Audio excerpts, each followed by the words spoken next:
இது 1981 மே 13 Vatican சிட்டியின் send Peter's சதுங்கம். ஆயிரக்கணக்கான மக்கள் கூட்டமாக நின்று அந்த நாளின் ஆசீர்வாதத்தினை பெற்றுக்கொள்ள காத்திருந்தார்கள். அந்த கூட்டத்தின் நடுவே புன்னகையுடன் புனித போப் ஜான் பால் II மக்களுக்கு ஆசீர்வாத வார்த்தைகளை கூறி உரையாற்றுவதற்காக வந்திருந்தார். அதே நேரத்தில் மக்கள் கவனிக்காத இடத்தில் ஒரு துருக்கிய நபர் திடீரென 9mm துப்பாக்கியை உயர்த்தினார்.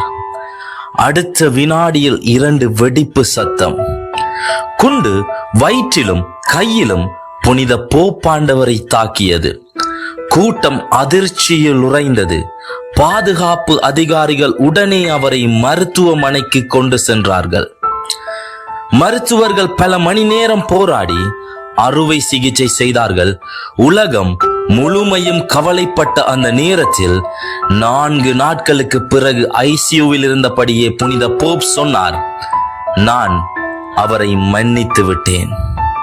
ஒரு மனிதன் தன்னை கொல்ல முயன்றாலும் அவரை மன்னித்த அந்த தருணம் உலகை ஆச்சரியப்படுத்தியது. ஆண்டுகள் கழிந்தது. போப் ஜான் பால் II நேரில் சிறைக்கு சென்று அந்த நபரை சந்தித்தார். அவருடன் பேசினார். அவருக்காக பிரார்த்தனை செய்தார். அவருக்கு சமாதான வார்த்தைகளை கூறினார். அந்த தாக்குதலில் எடுத்த குண்டை அந்த நிகழ்வின் நினைவாக புனித போப் ஒரு மேரி சிலையின் கிரீடத்தில் பதித்தார். வெறுப்பு தாக்கினாலும் அன்பும் மன்னிப்பும் உலகை மாற்றும் என்பதை இந்த சம்பவம் நிரூபிக்கிறது. இன்று வரை 1981 மே 13 நிகழ்வு அற்புதமான மன்னிப்பு என்ற பெயரில் வரலாற்றில் நிற்கிறது. Forgiveness is stronger than fear.